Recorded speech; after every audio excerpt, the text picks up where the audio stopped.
Aku mensyukuri apa yang udah ada sekarang. Wow, Aku including the fact that Mbak Kiki saat ini belum punya anak atau belum punya baby, Iya. you still being grateful to God atau tetap masih pengen punya? Oh enggak, sekarang usia aku udah nggak muda lagi. Jadi Iya.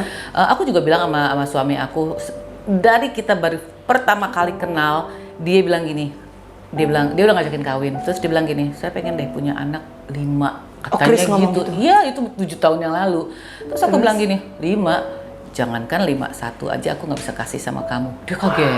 Apa yang Kiki Fatmala pengen saat nanti, pasti kan waktunya ada for us to take off, you know, take off, dipanggil dan kembali kepada Tuhan. Apa yang Mbak Kiki pengen orang mengingat dari seorang Kiki Fatmala? Apakah masih zaman dulu, mohon maaf, bom seksnya, atau tiba-tiba apa, Mbak Kiki dulu pernah bersiteru sama mama cukup lama? Apa yang seorang Kiki Fatmala pengen ingat saat lu udah nggak ada di dunia ini? Aku ingin menjalankan, bukan cuma mendengarkan firman, tapi aku ingin menjalankan firman itu. Jadi aku menjadi pelaku. Ya, jadi pelaku firman. Ya, jadi pelaku firman.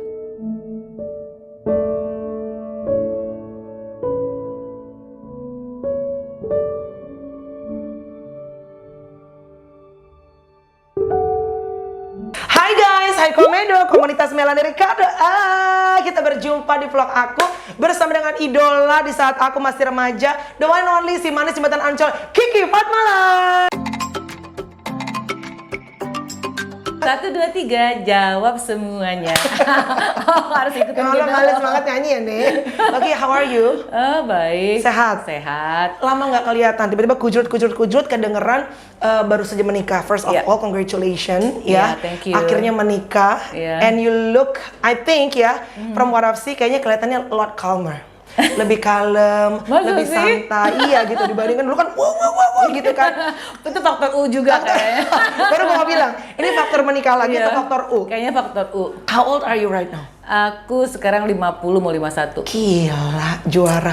Oke, olahraganya apa aja sih? Sampai lo 51 tahun, tetap badan lo bisa terjaga seperti ini? Aku tuh olahraga udah suatu kebutuhan ya, Mel. Gue sering lihat di Instagrammu soalnya. Iya, itu aku nggak posting tiap hari aku olahraga. Jadi aku Senin sampai Jumat pasti aku olahraga. Every day you work out? Every day. Gila. Yang nggak olahraga itu cuma Sabtu atau Minggu. Oke. Karena sekarang my husband komplain kalau Sabtu Minggu aku olahraga. Dia bilang, apa sih mau jadi atlet apa? Benar, setuju. Harus ada waktu istirahat juga. Ada waktu buat dia juga gitu. Jadi olahraga aku tuh macem-macem. Jadi semua olahraga aku tapi sekarang karena aku takut berat badannya terlalu naik, jadi aku lebih banyak kardio. Yang bersifat pembakaran kardio. Seperti ya kan kayak misalkan jalan di treadmill, incline, spinning, terus aku juga ikut kelas body pump juga. Jadi semuanya yang kardio ya. Banyak yang bersifat kardio untuk pembakaran. Siap. Kalau boleh tahu ya, sekarang kan artis zaman sekarang kalau zaman dulu kayaknya operasi dan segala macam tuh ditutup ya. Bukan tutup, maksudnya gini, it's part of the private things. Kalau sekarang malah dibikin vlog. Oh gitu? Iya, misalnya lo mau operasi hidung, let's say lo di endorse sama klinik A, malah dibikin vlog, persiapannya lagi bengkak segala macam. Itu kan apa? Karena gratis kali ya? Enggak juga, orang sekarang seneng something raw. Orang tuh seneng dengar sesuatu yang jujur, terbuka apa adanya. Jadi lagi bengep, lagi bengkak cerita. Mau tahu Mbak Ki, badanmu yang dari ujung rambut sampai ujung kaki ini ada nggak sih yang sebetulnya operasi? Karena kan set ala gitar Spanyol gitu. Iya. Tapi kalau badan aku lebih olahraga. Aku selalu olahraga karena aku olahraga dari umur 15 tahun aku udah olahraga. Jadi aku bener-bener jaga olahraga juga, makanan juga harus aku jaga. Bener. Karena mau olahraga seminggu 6 kali, kalau makanan kita nggak jaga, nggak bisa. Nggak mungkin. Nggak mungkin nurunin berat badan atau dengan berat yang sama, itu nggak mungkin. Setuju. Semua tuh adanya di makanan. Ada di makanan. Makanya orang bilang kalau workout itu 30%, 70% adalah kitchen, makanan ya. Iya. Mbak Ki di usia sekarang 51 tahun, almost 51, and then puji Tuhan dikasih sehat sama Tuhan. Dikasih suami yang juga kayaknya kelihatannya dari luar nih kayaknya cocok dan juga baik sekali sama kamu dan kelihatan you look happy gitu.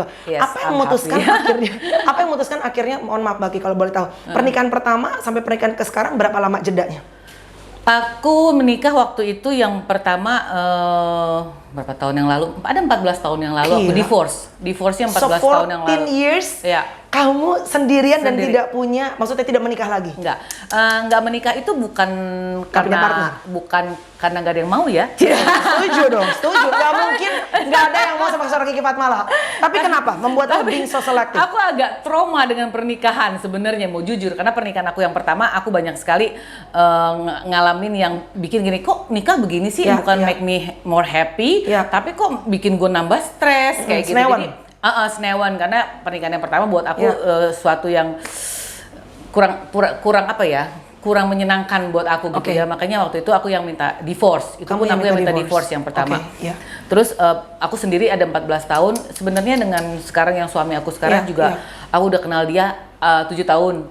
Dari awal-awal kenal dia tuh memang orangnya apa ya, family sekali. Orangnya seneng maunya, ayo rumah tangga, ayo kita kawin. Oh, memang dari awal niatnya udah seperti itu? Iya, dari baru kenal belum ada setahun dia udah ngajakin untuk berumah tangga. Tapi akunya yang nggak mau. Karena aku pikir, ngapain, aku nggak begitu percaya dengan suatu perkawinan. Karena trauma itu tadi. Trauma yang dulu, dan aku lihat orang pada kawin pada cerai semua kok gitu kan. Jadi aku pikir, buat apa kawin gitu banyak nih yang rasa seperti kamu tuh banyak banget. Aku seperti itu ngerasain, dan itu setahun dia ngajakin, aku bilang aku nggak mau kawin. 2 tahun dia ngajakin, aku nggak mau. 3 tahun dia tetap nanyain, nggak mau. Akhirnya dia pernah bilang begini, sekarang aku nggak pernah mau nanya lagi sama kamu, tapi suatu saat kalau kamu mau, kamu bilang sama saya. Jadi tungguin sama dia? Iya, ditungguin sama dia. Dia bilang, kalau kamu mau, kamu udah siap, kamu bilang sama saya. Saya selalu siap. Wow. Gitu. So, how long have you been with Chris ya namanya? Sebelum finally you guys got married. Pacaran berapa lama? Aku kenal dia itu 2014 bulan Maret. Terus kita mulai jalan pacaran, terus sampai sekarang. More or less 7 years ya? Iya, almost 7 years. Wow, gila. Baki, banyak orang yang sebenarnya melihat menikah atau pacaran sama bule takut nggak setia. Banyak kan stereotip seperti itu. Nah, Liz mematahkan juga deh salah satunya. Bahwa memang it depends to the person, tergantung orangnya. Betul. Tapi kenapa harus sama bule? Kenapa ya, nggak tahu. Aku sih sebenarnya dulu aku pernah pacaran sama orang Indonesia dulu. Pasti. Waktu aku syuting Si Manis Jembatan Ancol, pacar aku orang Indonesia. Terus pernah pada saat itu orang Indonesia, tapi banyak ya orang Indonesia kan begini, babat, bibit, bobot, apa segala macem lah. Terus aku juga banyak main film ya, Bintang Panas, main filmnya bikini, pasti mamahnya juga, jangan sama yang Bintang Panas gitu ya. Tapi kalau sama kayak bule kan ya itu your karir gitu ya. Yang penting kan bukan karena orang tuanya siapa, keluarganya gimana, tapi kitanya sendiri, dia lihat kitanya baik, untuk kedepannya juga bagus, udah why not ya. Apa yang membuat seorang Kiki Fatmala yang secara financially sudah mature, I mean lo nggak kawin pun lo udah hidup lo sebenarnya ya, nggak harus depend on someone. Betul. Dan lo punya traumatik di masa lalu, tapi lo akhirnya memutuskan satu titik lo mau menikah dengan si Mr. Chris ini. Karena sekarang lebih apa ya, aku tuh sekarang ngerti, aku biar bagaimana butuh teman hidup. Betul, teman hidup. Jadi aku udah kenal dia 7 tahun, aku udah tahu banget siapa dia, jeleknya, bagusnya, aku udah tahu. Terus juga aku juga sekarang udah mulai lebih mengenal Tuhan. Aku lebih ini nggak baik, ini dosa mengikat. Kalau misalkan kita tidak dipersatukan gitu ya. Ya udah, aku jadi memutuskan suatu pernikahan itu karena memang aku udah cocok banget sama dia, dan aku udah banyak sebelumnya doa untuk minta sama Tuhan apakah dia yang terbaik buat aku. Gitu. Susah nggak untuk bisa obedience dan tunduk sama apa yang Tuhan mau? Enggak susah. Nggak sulit ya? Susah. Tuhan baik. Dan baik. God is good all the time. Dan kamu rasain, maksudnya setelah kamu berusaha untuk tunduk dan patuh dengan apa yang Tuhan mau, how do you feel right now with Chris? Aku ngerasa lebih damai. Terus aku lebih banyak sukacita ya. Aku nggak terlalu mikirin yang duniawi, yang mau ini gitu, enggak. Jadi aku sekarang seneng ada teman hidup yang bisa aku apa-apa bisa ajak ngobrol. Kalau aku sakit ada yang ngurusin. Terus keluarga aku juga, dia juga care sama keluarga aku. Seperti itu. Tadi Mbak Kiki sempat bilang bahwa ada traumatik yang besar sampai 14 tahun sendirian. Sampai akhirnya memutuskan menikah sama Chris. Traumatik itu gimana cara untuk sembuh? Karena aku percaya banyak orang perempuan yang kehajar mungkin dengan perselingkuhan, mungkin dengan pemukulan, trust issue, anything, sampai akhirnya it's hard to moving on dengan pasangan yang baru. Menutup diri, for the rest of my life I just gonna be alone. Kok lo bisa membuka diri dan percaya lagi sama laki-laki? Aku banyak doa. Aku cuma minta sama Tuhan kalau memang dia yang terbaik, persatukan. Tapi kalau dia nggak terbaik, jauhin. Iya, jauhin. Itu aku banyak doa. Aku selalu doa sebelum aku memutuskan satu pernikahan sama Chris, aku doa, dibawa dengan doa. For 51 years old, how do you see life right now? Seorang Kiki Fatmala tuh melihat hidup seperti apa sih sekarang? Hidup sekarang aku gini, jalanin aja apa adanya. Aku sekarang udah nggak terlalu ngoyo, nggak kayak zaman dulu waktu aku masih muda. Aku tuh terlalu berambisi untuk make money. Betul. Karena aku ngerasa umur aku 40, aku nggak mau kerja terlalu berat. Aku harus punya ini. Aku orangnya terlalu pekerja banget, dan aku jarang tidur apa segala macam. Pokoknya motivasi aku kerja di dunia entertain, cari uang, beli properti, jual beli.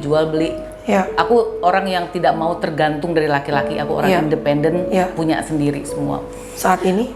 Sekarang aku bersyukur sekarang ya, tidak berlebihan, tapi juga aku nggak kekurangan. Everything is enough. Tuhan tuh baik sama aku. Sekarang, dicukupkan ya Mbak? Dicukupkan. Pokoknya aku ngerasa bersyukur sudah cukup lah, walaupun aku nggak kerja gitu ya. Aku nggak usah kerja, walaupun aku nggak punya suami, aku udah cukup untuk aku sendiri. Tapi sekarang ya aku bersyukur aku dikasih suami yang juga tanggung jawab. Dia memberi tiap bulan untuk tanggung jawab dia. Aku ngerasa gini, enak juga ya punya suami ya, tiap bulan dia ngasih duit. Udah lama nih nggak gini. Udah lama nih nggak pernah begini nih. Biasanya nyari duit sendiri kan. Tapi dia sangat bertanggung jawab, walaupun dia tahu aku punya. Misalkan, aku dapat uang kontrakan karena aku ada beberapa sewain rumah apa gitu. Terus aku punya uang nih, aku bilang gitu. Ya udah, uang kamu. Pokoknya dia tanggung jawab orangnya. Tiap bulan aku tetap dikasih. Terus kalau dia misalkan dia dapat sesuatu gitu ya, bonus atau apa, dia lebih mementingkan beliin buat aku daripada buat dia sendiri. That's nice. Itu sangat bertanggung jawab orangnya. Karena menurut gue spiritual journey itu hal yang penting ya, bukan cuma sekedar kita menjalankan ritual sehari, tapi it's just the relationship you and God. Dan sekarang gue ngelihatnya banyak sekali orang dalam usia muda tiba-tiba, mohon maaf ya, meninggal dan segala macam. We're talking tiny little bit about legacy. Apa yang kita pengen tinggalkan saat kita udah nggak ada? Apa yang Kiki Fatmala pengen saat nanti, pasti kan waktunya ada for us to take off, take off, dipanggil dan kembali kepada Tuhan. Apa yang Mbak Kiki pengen orang mengingat dari seorang Kiki Fatmala? Apakah masih zaman dulu, mohon maaf, bom seksnya, atau tiba-tiba Mbak Kiki dulu pernah bersiteru sama mama cukup lama? Apa yang seorang Kiki Fatmala pengen ingat saat lu udah nggak ada di dunia ini? Aku sih pengen sekarang yang aku jalanin udah usia seperti ini ya, aku pengen ibadah, mendekatkan diri lagi dengan Tuhan. Pasti. Terus aku pengen menjadi manusia yang lebih baik. Aku ingin menjalankan, bukan cuma mendengarkan firman, tapi aku ingin menjalankan firman itu. Jadi aku menjadi pelaku. Ya, jadi pelaku firman. Aku tuh emang bener-bener sekarang, hidup ngapain sih ngoyo-ngoyo? Sampai sekarang aku tuh udah mulai mikir, gue umur 51. Kalau Tuhan kasih gue umur 10 tahun lagi, 15 tahun, itu udah bagus. It's already bonus ya. Iya kan.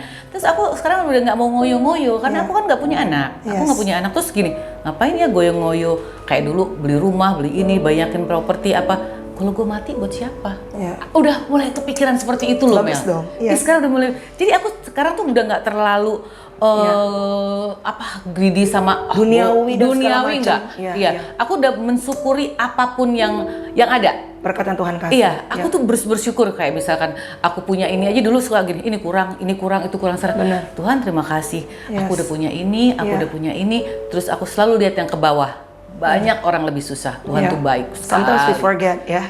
Karena punya teman-teman artis, dia punya mobil ini, dia punya mobil udah nggak lihat itu lagi. Aku mensyukuri apa yang udah ada sekarang. Wow. Aku including the fact that Mbak Kiki saat ini belum punya anak, belum punya baby, you still being grateful to God atau tetap masih pengen punya? Enggak, sekarang usia aku udah nggak muda lagi, jadi aku juga bilang sama suami aku, dari kita baru pertama kali kenal, dia bilang gini, dia udah ngajakin kawin, terus dia bilang gini, saya pengen deh punya anak 5, katanya gitu. Iya, itu 7 tahun yang lalu. Terus aku bilang gini, 5, jangankan 5, 1 aja aku nggak bisa kasih sama kamu. Dia kaget. Aku jujur dari awal, karena apa? Aku punya masalah yang aku memang nggak bisa punya anak. Oh, you knew it already? Iya, karena dulu waktu aku kawin yang 14 tahun yang lalu, aku tuh udah berusaha bikin bayi tabung. Aku udah berusaha untuk IVF, ya IVF, dan itu semua gagal.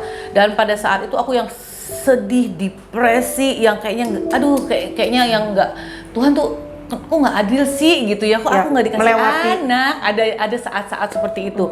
Tapi pada akhirnya sekarang aku lebih menyadari namanya namanya anak itu hadiah dari Tuhan. Mungkin jalan hidup aku memang udah seperti ini, jadi aku udah syukuri aja. Terus aku coba berpikir positif. Orang yang punya anak juga problemnya banyak. Jadi ya aku sampai sekarang bukan karena aku nggak mau punya anak, tapi memang aku nggak bisa. Gitu. Jadi aku bersyukur sama Tuhan. Aku bersyukur sama Tuhan. Mungkin ada maksud Tuhan juga baik di balik itu. Kenapa aku nggak dikasih anak? Jadi aku sekarang lebih apapun aku syukurin. Aku selalu mengucap syukur apapun. That's hard loh. It's easy to say, it's hard to do. Really hope and really pray everything for Mbak Kiki and for Chris. Terima kasih being such a inspirational person. Ya mudah-mudahan seperti tadi kita bilang, kita nggak tahu ya sampai kapan Tuhan kasih kita umur. Nggak tahu. Kita pengen punya legacy yang baik di dunia ini. Saat Kiki Fatmala nggak ada atau Melanie Ricardo dengan orang inget yang baik. Yang baik. Yang penting sekarang berbuat baik dan kita harus mengucap syukur. Bangun pagi aja dikasih nafas sama Tuhan tuh, aku pagi-pagi tuh udah dengerin ibadah online, aku tuh mengucap syukur. Menguatkan hati iman. Iya, aku mengucap syukur. Selalu mengucap syukur dalam segala hal. Karena pagi-pagi kadang-kadang ingat selalu nge-charge handphone tapi lupa nge-charge iman. Thank you Mbak Kiki, God bless you. Sehat selalu ya. Thanks guys, 1, 2, 3 jawab semuanya. Pengalaman mereka, pelajaran buat kita. Bye.